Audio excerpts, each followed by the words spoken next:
Hello, Doña Ana County. This is Anita Skipper here. Join me on a tour of the Mesilla Valley Maze. Each fall season, the Mesilla Valley Maze and La Union Maze open their gates to families and visitors of all ages. These fall attractions are vital parts of Doña Ana County's agricultural economy. These family-owned farms keep agriculture at the forefront by connecting the community to the land, educating students about where their food comes from, and showing how farming supports local jobs and growth. Join me as I speak with Mrs. Lyles, the owner of the Mesilla Valley Maze. Live here in Fair Acres. My husband's a farmer in this area, and I own the Mesilla Valley Maze. All right. So we're here with Ms. Lyles today, and they allowed me to come in before they're open. They are getting everything ready for us. As you can see, looks like they freshly painted the trailers here. I've been on many of these trailers going to pick pumpkins. All right, so where are we heading now? We're just going up. I just have to drop it. Okay, so they allowed me to come out. This is like a day. I feel like I'm a part of the staff. So I get to see all the things they do behind the scenes to make this such a beautiful experience for those of us who come from far and wide to experience the Mesilla Valley Maze. Watch your step here. And again, on up here. I'm glad I wore the right shoes today. Yes! I love getting to experience the realness of it. We all get to see the shiny finished product, but I'm here. This is for the windowsill and all this. Oh, okay. There you go. See all the wonderful people who go into making this a success for us each year.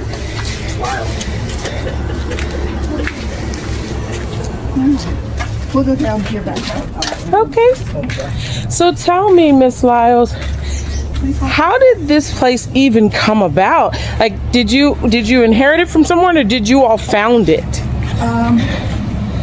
Was it here before you? No. No? So it was your brainchild?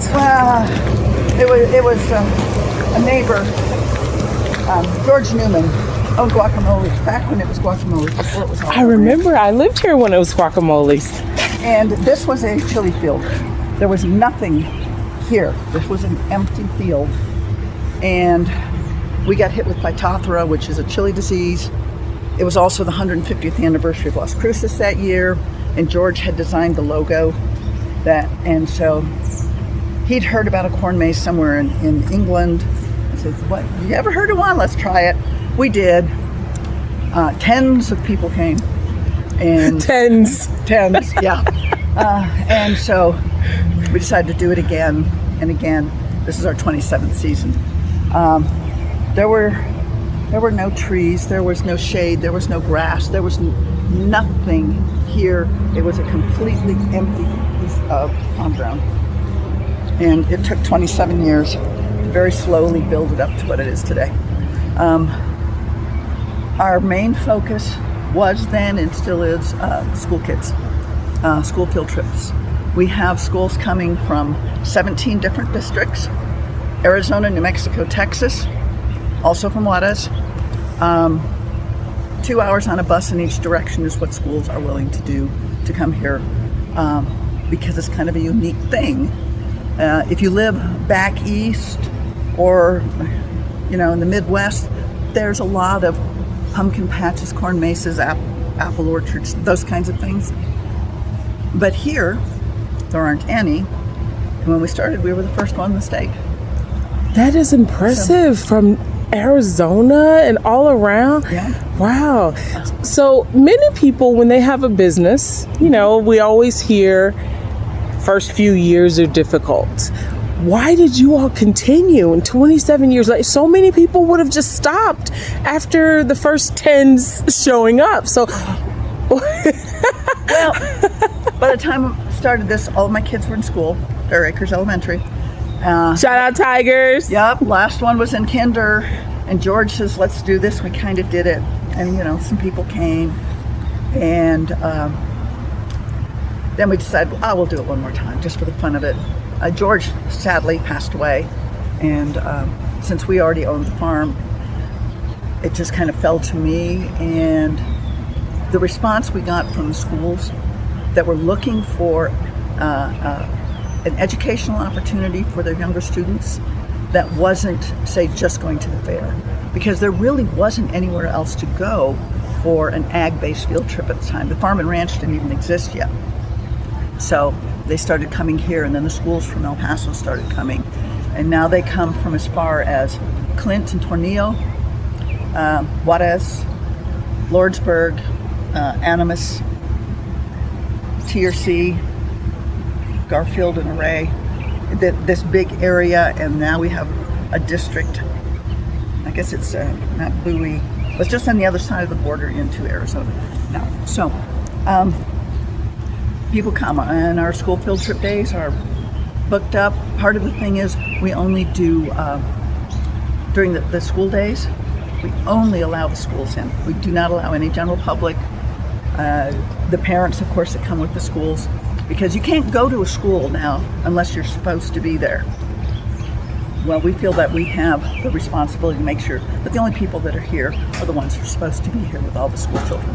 So we have our outdoor classroom over there. We have a teacher. We always have a licensed teacher that's teaching in it. Our classroom lesson changes every year, and it's written by a teacher, and it meets standards pre-K through 5, New Mexico and Texas. What kind of things do they teach in the classroom? Is it ag-based? Oh yes, absolutely. We've done livestock, we've done corn, honeybees, flowers, pollination, water cycle. Every configuration you can think of things that tie in here, how a pumpkin grows, how corn grows, what do we make out of corn, where does your food and fiber come from, all those kinds of things, just trying to give them some connection to agriculture, because it's so important. Nobody can survive without farmers, and nobody that I know, other than other fellow farmers, is able to produce enough food to feed their family. We're not doing gardens. People aren't food safe and food independent from what you get at the markets. So that's what we need them to understand, that their tennis shoes, their blue jeans, their milk, their toothpaste, all of it is based somewhere, somehow, from products that we grow on a farm. And there's so many different kinds of farms, so that's what we're trying to teach. Fish sticks for lunch. The fish was grown on a fish farm, aquaculture. You're sitting on a bench, it's made out of wood. It came from the tree farms or the lumber where people are growing trees just for lumber in Louisiana. It's all part of it. So anyways. I love that. So how did you decide, over 27 years, you have so many different features here. How did you all decide what you would have here when you come out? Because you really could spend a day here. And I'm sure there's some things that I have not seen. Do you add new items every year? Not so much. We just try and make what's existing better. We only have so much space, and there's only so far you can go and still stay within the realm of agriculture before you slip over into the realm of amusement park. And I think I'm walking a very fine line, because again, it's hard to come up with ideas with things that tie into agriculture as educational or entertainment opportunities. Okay, rubber ducks only came to life because I wanted to use hand pumps for the kids to pump water. And then they went from pumping water to rubber ducks to rubber duck lanes. And, because one year we built the windmill and we put pumps on it so that people could pump water and understand how the water moves. And things just grow. And since we're only here a short time, we try and do as much as we can to bring agriculture to the school students and a safe family environment, because we're only open 10 days to the public. 10 days. I didn't realize it was that short. 5 weekends. Oh, because it is only weekends. It's only weekends for the public. Again, because it's not a safe. We want everything to be safe for the school kids. So we, as much as we can, we keep everything ag-based. And like I said, all we're trying to do is make things better year to year. You know, the Tire Mountain, everybody loves the Tire Mountain. Well, it's made out of old tractor tires. That's pretty ag-based. We use, hay bales, wood. We grow things. We want to be here and be a positive addition to our community without being a hindrance or a burden or something that people get tired of. And of course, we get requests all the time. Well, why don't you do spring? Why don't you do summer?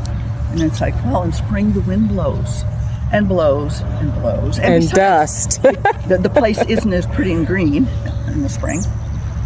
In the summer, it's just too darn hot. We're not going to bring people out here when it's 105.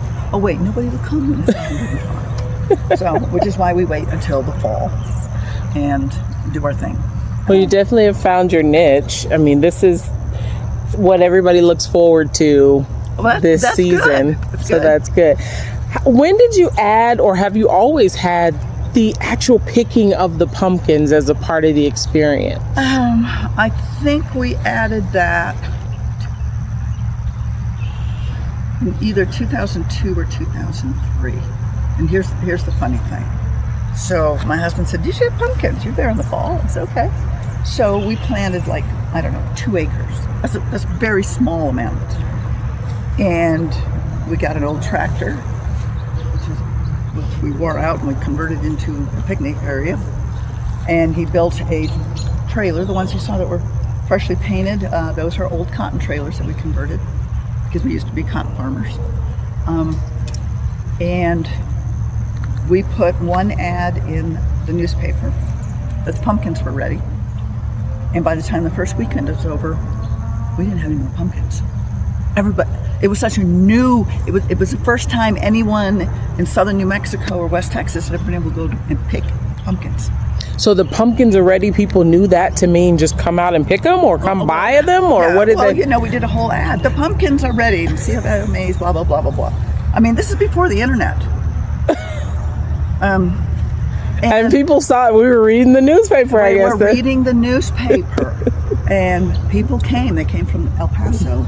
They came from Las Cruces. They came and after that first weekend, we walked out there and we looked. And, oh my goodness, we didn't have any pumpkins. So we were buying pumpkins that first year. We haven't done it since, but we were buying pumpkins from another farmer, bringing in a semi-load. I had high school boys that worked here. And on Friday afternoon, after they got out of school, they would come and unload all the pumpkins and put them out in the field around the vines. And then the next day they'd come back to work and people would go out and pick those same pumpkins. It was... I had no idea. Of course, that's not happened since because I need more than 2 acres of pumpkins, obviously. So how much space do you have now? How many acres for the pumpkins? About 20 acres of pumpkins. And how large is the whole maze? This piece, parking lots, playground, the corn maze, all this here is 40 acres. Yeah. And even though you're only open for a short period, I imagine it takes a lot to maintain this area. So let's talk about just the economic development piece of it. How many people you all are able to employ to maintain such a beautiful space? During the season, from when we open until when we close, we have between 105 and 110 employees. For the 2 months prior to opening, probably 15. And then for the month afterwards, that same 15 comes back and puts everything away. Because anything you see here that's got color on it was inside a building or inside a barn to protect it from the sun and the rain and the wind and everything else. And then we have 6 people that work year round. Year round. year round. So do you open this? I've seen at different times other groups come out here for different things. Do you host? No, as a rule, we don't. I mean, we've done a couple, like the disc golf, the Three Crosses disc golf. They have their event here on Labor Day weekend, and they have for years. And as long as the place is mown and clean, they're thrilled. They just use it, then they leave. We have tried the venue thing, doing weddings and all of that, but it's too much area for us to control. And weddings and things are at night. We don't do nighttime. We don't do nighttime. We don't do alcohol. We don't do smoking. We don't have a singular video screen on the grounds. We don't do that. And could we do more? Yes. But you're fighting the weather. And if you come here and you want to do an activity, the whole place has to look pretty, right? I can't just say, okay, you guys just have this little area right here. Don't look at anything else because nothing's been mown except the area you're using.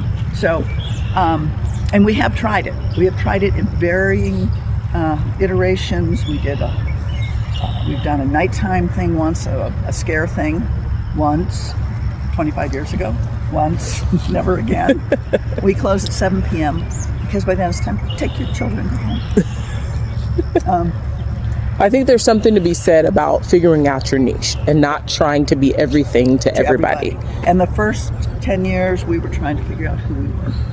And once we figured out the school part of it pretty early on, but open to the public, that one was harder because even though someone requests, I want to rent the place for a company party. Well, just because they request it doesn't mean we can do it and do it right and do it efficiently. And when I say, okay, in order to do that, you want to rent the whole place. Like one of the companies maybe up on the hill, one of those bigger companies up there. We want to rent the whole place for a company party. And I tell them how much it's going to cost because I got to have 50 staff members. They go, oh, no. Maybe we'll look for another option. Yeah, the idea is we're trying to provide a great service and cover our expenses. I'm not looking to get rich. I don't need to do this for a job or anything like that. My husband's a great farmer. My core group, the people that come back, I've got some people that have worked for me for more than 20 years. They've been coming back every year since the very beginning. We do it because we enjoy it, and we know we're doing something good for the community, and all of our children have been involved, whether they're coming on field trips or they've worked here.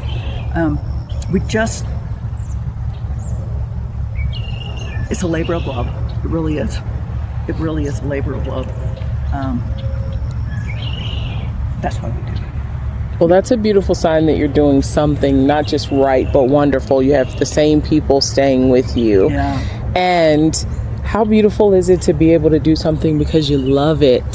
It's kind of fun. Yes. Well, it shows through when we come out here and experience. We see all of the love, the time to maintain it. It's a nice Thank you. It's a nice break from everything that's gone on early in the year. To the kids just come out here, you just hear them screaming and laughing, and even the rubber ducks. Hopefully they get the point that it's about you're pumping water from a well, but I think they're just having fun getting messy. They're just having fun. And you know what? That's kind of cool because no one's got their phone out. Yes. Except Mom taking pictures of them having fun. Yes. I'm busy running around going, where'd you go? To the next station, to the next station. Yeah. They're off to the next place, so I love it. Yeah, they're on the tricycles over here, or they're going to, they're busy. And that's what we like. I like. Favorite thing that we like is when they're leaving the schools or people on Saturdays and Sundays, when you hear a little kid go, but I don't want to go. I don't want to. Yes, that's always it. I'm not ready to go. And we've got that how tall this fall, that measuring thing. Mm-hmm. We've had it since 2003. It's exactly the same, except it says 2005 or 2025. And last year, a mom and her son, his kids. They were all here, and she took pictures of all the grandkids. And she made the son, who was, I'm going to guess, 30-ish. Mother, she said, I have a picture of you. Every year. Ever since we came that first year on your kindergarten class trip. I'm getting one this year. And I'm just laughing because who would have ever thought that a silly sign that I had made 25 years ago would be something that's important to people? And I love it. That's great. Great. And you'd be surprised how many people think that this facility is owned by the county. I wouldn't be surprised because often, and that's one of the reasons we're doing this series and getting out, because there are things we experience every day that we find that we really don't know a lot about. And there is an assumption, just like people assume everything is either the county or the city. Yep. And so not understanding the difference. And so I'm putting a face to the many things that we walk by all the time and may not have a history about. Right. So you all can see it. This is not county owned. This is a labor of love by the Lyles family, who continues to bring us this beautiful space every year. And I appreciate your time. But what I'm gonna do is I want to walk around. I wish I had like 4 hands because I could film me getting on some of the cool things that I have to fight kids for during the year.